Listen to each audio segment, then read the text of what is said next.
Достор, кимде ким жакшы подкучашка эзеп жүрсө, ошол келечек таксопаркын сунуштамакчымын. Таксопарктын ар кандай шарттары бар. Саман занятый, без саман занятый, договор менен, без договор менен иштесеңиздер болот. Паркта кимде ким иштесе, жөө бесплатно, эң негизгиси.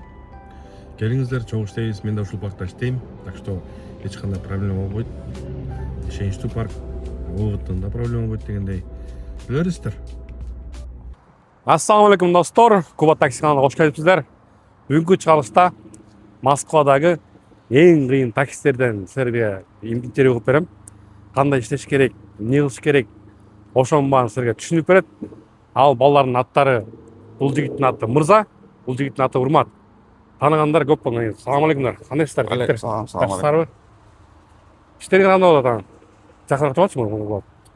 Салам алейкум бекендештер, Куба такси YouTube каналынын катталуучулары. Иштер Кудайга шүгүр болуп атат акырындан. Эл катары иштеп атабыз. Бизде бир микрофон болупчу. Экөөнө жакшы болот. Так что кечик болосуздар. Урмат, сен бул эмеде иштейсиң? Нурайста, Ооба. алганыңа канча болду? Алганыма канча болуп калды уже? 4-5 ай болуп калды го дейм. 4 ай болуп калды. 4 ай болуп калды. Эгер билсеңиздер, көргөндөр бар, экөөбүз, Урмат экөөбүз 5-6 ай мурун жолугуп кышында. Анда Урмат солярис болчу да? Анда солярис эле. Солярис болчу, Солярис. солярис иштечи. Акырындап уже эме болуп тур, повышение болуп тур, Сен айттың эле го, дальше комфорт плюстар неме болсун дедиң, ошого келет окшойт. Бирок мунун азыр эме түшүп калыптыр да. Азыр кайра экономго түшүрүп койду да. Укукку алып алгам да. Азыр сентябрда Кудай кааласа кутулсам, андагы мотивация алып бир белани илебиз да. Кутулуп алып айдасаң, жалкоо болуп каласың деп ошентип. Бирок жакында алмаштырам деген оюң бар негизи дагы. Кудай кааласа. Сентябрда Кандай аласың? капелюска отурсам да. Мондай аласың да. Эми шартка карайбыз. Иә. Шартка карайбыз. Капелюска отурганга аракет кылып атам эми.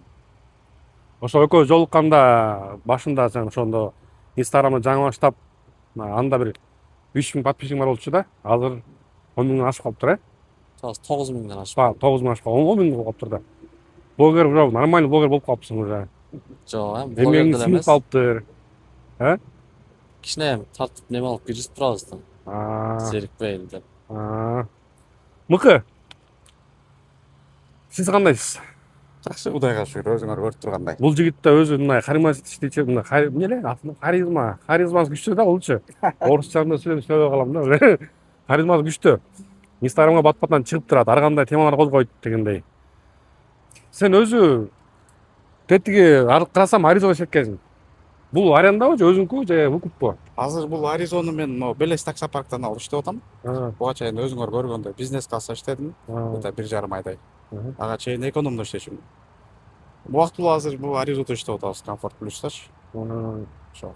Сен бизнес класста айтып койдуң, бизнес класста 1,5 ай иштеп калдым депчи. Көнүп калыпсыңбы бизнес класска? Эми баягы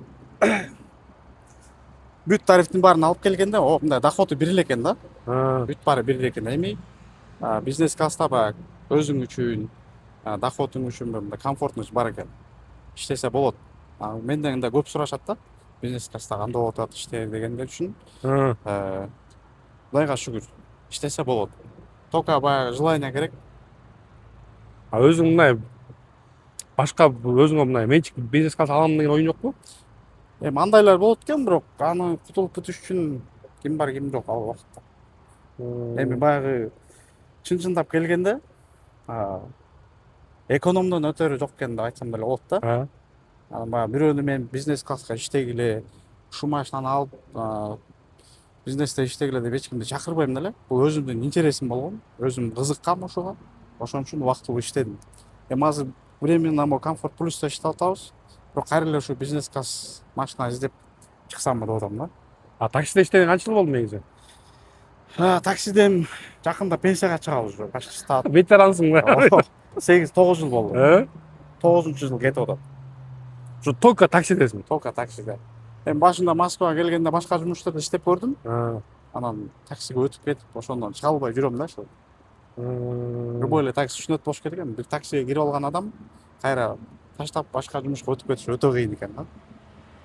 Урмат иштегенде, таксиде иштегенде 1 жыл болду элек да. Мында азыр кипит да эмесичи? эми урматта мотивация энергия көп да. А, Бир жыл бир жыл болду элек, бир жылда жаңы жылда барат. ошо да. энергия жакшы экен да. Процент бир 90% кармап турат. А биз вообще 30-40ка түшүп калган. Күндө өзүң зарядтап алып чыгасың да, айла жок.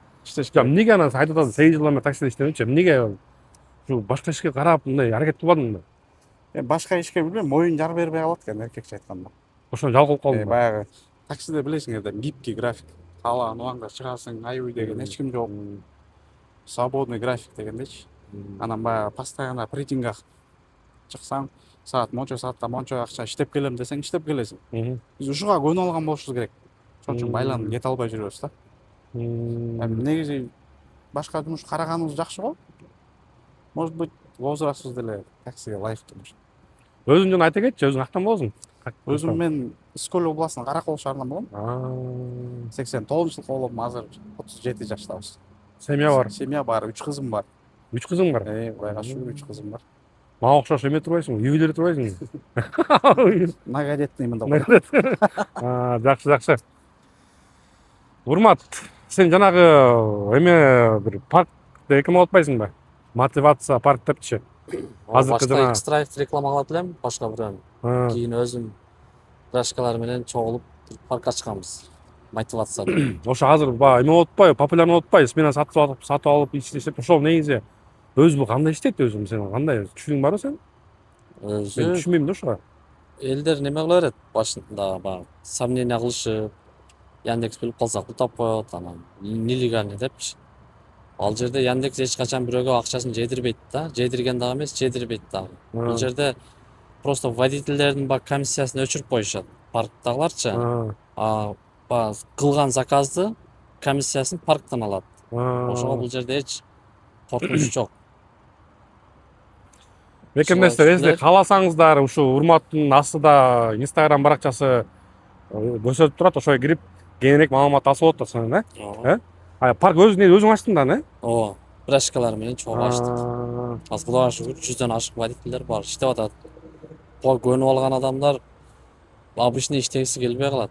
Баягы акчаң бат көбөйөт да. И мотивация дагы болот. Иштеп көрүш керек, иштебей туруп бир нерсе деш кыйын. Иштеп көрүп анан немесин көрүш керек да. Ошол Урматты 4-5 ай мурун тартканда элдин баары таң калышкан. Анткени заработоктары 10 миң, 15 миңден ары болчу. Азыр ошондой болот? Эми азыр мына мен комфортто элем да. Азыр экономго түшүрүп койду го. Анан сменаны пока өчүрүп турдум. Ошо комфортто жүргөн маалда смена менен иштейт элем. Эми азыр капилуска отуруп калсак кайра сменди кошуп иштейбиз. Анын үстүнөн азыр лимитим да толуп калып атат да, уже аз эле калды. Бир 10 миң, 20 миң эле калды. Ошого азыр секейин иштеп атам. Азыр бир парк менен сүйлөшүп койдум. Неме кылып, жолдору бар дейт го. Бир нерсе кылып кошконго. Дальше көрөбүз эми. Ясно. Мырза, сен жакында эле, эми жакында эмес, мен сени ошо Instagramдан көрүп калгам да. Анан Instagramга кирип карасам, тоже бир 5 миңге жетип калыптыр подписчиктериң, 5 миң болуп калды. Ушул Instagramды эмне максат менен ачтың негизи? Чисто мына любительский болдуңбу? Негизи бул Instagramды ачкандын себеби башы негизи любительский канал деп эле ачкам. Анан мен оюм эмеде көйгөйлүү маселелерди көтөрүп, мигранттардын жашоосу боюнча бирөөнө бир жардам тийсе экен деген ойдо анан реклама кылайын, мындай кылайын деген эмес. Но бирок айланып келип эле баягы подписчигиң көбөйүп, элдер сага реакция кылган сайын өзүңдүн эмең ойгонот экен да. Мен деле ушул будущий блогер болуп, реклама кылып, YouTube, Instagramдын өзү жол ошол экен да. Подписчик топтоп, элге жардам берип, реклама кылып, баягы жаңылыктарды жеткирип, колуман келишинче. Анан сразу эме деп өтө акылдуу экенсиң, тиги бу деп жаза бербегиле. Силер дейлем ошо. Ошо өткөндө сен жанагы бир видеоң көрүп калдым, ошо жанагы теманы чыгарбадың, көтөрбөдүң, козгободуң жанагы машина боюнчачы. Жана российский право эмне, кандай айтып берчи өзүң кандай эле? Эми ошол нерсе боюнча бул өзүмдүн башыман өтүп жүргөн нерсе да, булар. Мен айтып атпаймынбы, 3 кызым бар. 5өөбүз Кыргызстанга бара турган болсок, азыр ушу таптагы билеттин баасы менен где-то бир ресторанга 150 миң, 160 миң болот экен да. Мен буга чейин машина менен деле барып көргөм. Максимум 30 миң. жол керең 30 миң, калган акчаны ушу Кыргызстандан коротуп аяка деле плюс да. Биз барсак 2-3 айга барсак обязательно страховка жасаш керек экен, ал деле бир Кыргызстанга плюс. Анан биздин чөнтөгүбүзгө деле тапкан ташыганыбызды ушу билетке эле коротпой өйдө жактагылардан сурангам ошо. Мурун барып келчү элек го мурун российский номер менен. Эми азыр ортодон токтотуп койду. Ушул маселени көтөрүп ачып берсеңер жакшы болмок деп. Колдогондор болду, колдогондорго ушу видеонун убакыттан пайдаланып баарыңарга ыраазычылык. Чоң рахмат. Мына Куба өзүң таксаман Мурат, дагы 1-2 балдар колдогон. Буюрса жакында бул да ишке ашат. Ал тууралуу да видео чыгарабыз го. Сөз. Граница демекчи, жакында эле Урмат, сен граница барып келбедиңби? Кыргызстанга Кандай барып барып келдиң Кыргызстанга? Кыргызстанга жакшы барып эс алып келдик 1 ай. Машина менен барып келдиң, о машина туурабы? Ооба, такси менен барып келдим.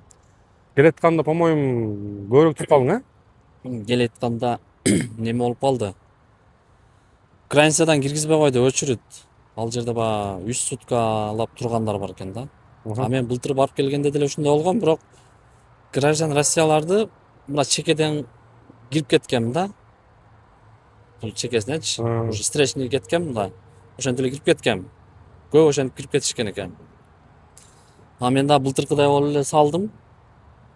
Анан аркага кайтарышты, нарага киргизбей коюшту. Очередке тур депчи. А жерде очередке тура турган болсоң 3 сутка, 3,5 сутка. Анан кире албашымды билип туруп, анан обратно Орский кайсы бир Канча саат жүздүң аяка? обратно где-то бир 200 канча километр бар экен. Соседний границагачы. Ошол жака бардым, ошол жерде жарым саат турбай эле чыгып кеттим. Чыгып келе бердим, менимче биякта 3 суткада тургандан көрө кичине бензин кетти, убакыт кетти. Зато эртерээк чыгып кеттим да. Ошентип барып келдим. Кыргызстанга барганда эмне барып келдиң, Скөлгө? Скөлгө жетпей калдым. Бишкекте жүрдүм, кичине жайлоо пайлоолоруна бардым. Кичине иштер менен бардым эле, ошону бүтүрүп эле кайра кайтыш керек болуп калды. Скөлдүн сезону башталып эле. Ошентип келе бердим обратно.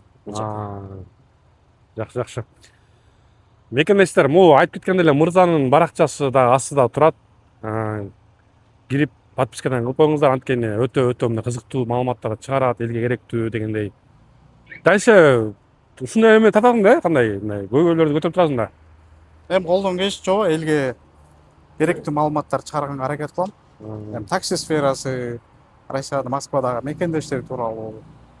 Ошол биздин темабыз ошол болуп атпайбы? Жумушубуз ошого байланыштуу. Инстаграм ачкан канча болду? Инстаграм ачканына бир 3 ай болуп калды. 3 ай болуп калды. Өзүм YouTube каналым деле бар, ал жерде деле жакшы катталуучулар бар, просто YouTube'га бир көбүрөөк убакыт керек экен, опыт керек экен дегендейчи. Ошо. Буюрса кызматыңардабыз. Түшүнүктүү. Анда эме кылбайлы жигиттер. Таксометрди ачпайлыбы? Көрбөйлүбү? Урмат. Жерден көрмөй болчу. Көрөбүз. Телефоң машинадабы? Алып келе кал бул жактан. Мырзаныкын көрүп турайынчы, мырзаныкын. Эмнесин ачайын? Бул зарабатасыз да самолетчи. Бизнес класс иштегендер да отурабы? Ошол жерде 2-3 күн уже комфорт плюска кирип кетти. Калгандар болсо бизнес класс день ночь аралашып кеткендер да. Бизнес класс жакшы болот, 19 миң дейт, 15 20 миң дейт. миң, 15 миң. Ушундай. Мына мекендештер. Жумуш жок дей бересиңер, Баракасын берсин. Ана Урмат. Меники азыр лимит толуп атат. Ошого мен шашпай эле иштеп атам азырчы. Көрүнүп атабы? Азыр бүгүн шашпай чыктым. Кичине иштер бар болуп, азганча иштедим. Бул жерде покупкасы менен жок.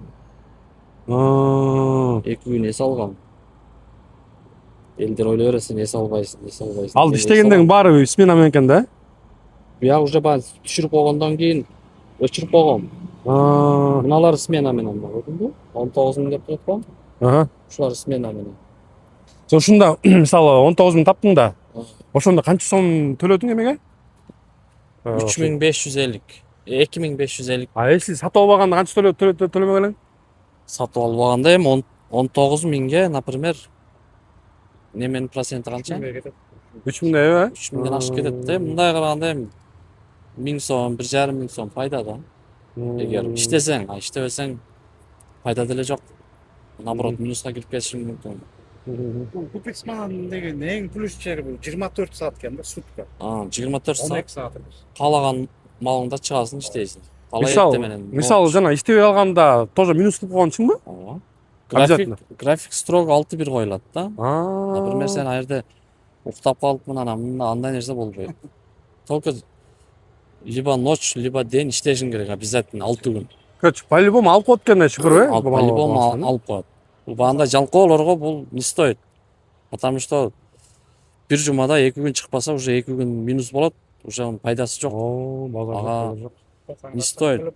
Анда действительно мотивация деген бар экен да, мотивация берген. Бул топ мотивация берет. Бул жерде экинчи машинаны төлөйсүң да, мынча айтканда азыр. Даже 2,5 миң, 2550 азыр комфорт плюстар ошондо болот да. Арендасы. Арендасы.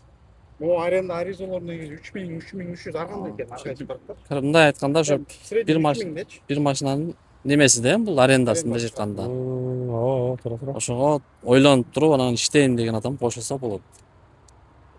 Ошо мекендештер сурооңуздар болсо, урматтуу өзү жазасыздар. Каалагандар кошулгула. Сурооңузду бере бересиздер. Биттер анда каалоо тилектер айтып кеткиле. Мекендештерге, таксисттерге, деги эле ушу Москва шаарындагы жерлештерге эмне дейсиңер? Не дейбиз эми, такси сферада жүргөндөр иштеш керек только. Анан 5000 иштеп алып үйгө кирип кеткен ал не стоит да. 5000 иштеген уже таксиде иштебей эле коюш керек да. 10 миңден жогору иштесең болот. Потому что бул жерде штраф болот, нарак берак болот. Рискте жүрөсүң сен баягы. Бул заказды албайм, бул заказды алам дегендей дебеш керек. 10 миңден жогору иштесең болот. Калат өзүңөчү. Анан 5000 иштеп алып эле анан арендасын жаба албай, анан штрафын жаба албай жүргөндөр ham бар да. Арадачы. Ошого только иштеш керек. Иштеш керек. Бүт эле жерде иш бар, просто желание керек да, желание. Желание керек. Иштесең Желание. иш, ишке чыкса, эртең ишке чыксаң да иш болот. Любой жерде болот иш. Анан иш жок дегендерге ант жок. Өчүрүп коюп игре ойноп отуруп алсаң иш жок да. Всё. Ошо Сиз тынч болуңуздар. Ха. Кубак неме? Айтып. Куба таксиге катталып койгула. Көп немелерди ушул немеден чыгарып турат. Сиз эмне дейсиз? Мен деле силер айтканга кошулам. İşte келгенде иштеш керек. Аман эсен мекенибизге кайталы. Такси коллегалар ар дайым кандуу жолдо жүрөбүз. Жол эрежесин сактап, өйдө сырткары болуп. Ошо баарыңарга ийгилик. Куба такси каналынын YouTube каналына катталыңыздар. Жакшы контенттерди чыгарып жүрөт. Instagramына катталыңыздар. Ошо баарыңарга ийгилик. Сага да чоң рахмат ушинтип чакырып, көңүл буруп таанышканыма абдан кубанычтамын. Мына урмат менен сен менен таанышканыма абдан кубанычтамын. Ошо. Силерге чоң рахмат ушинтип убактыңарды бөлүп келип койгонуңарга. Көрүшкөнчө анда. Ошол менен ушундай кыскача мындай силерге жактыбы жакпады билбейм, бирок ушундай душевный разговор болду. Ошол оюңарды жазып кетиңиздер, лайк менен коюп коюңуздар. Көрүшкөнчө.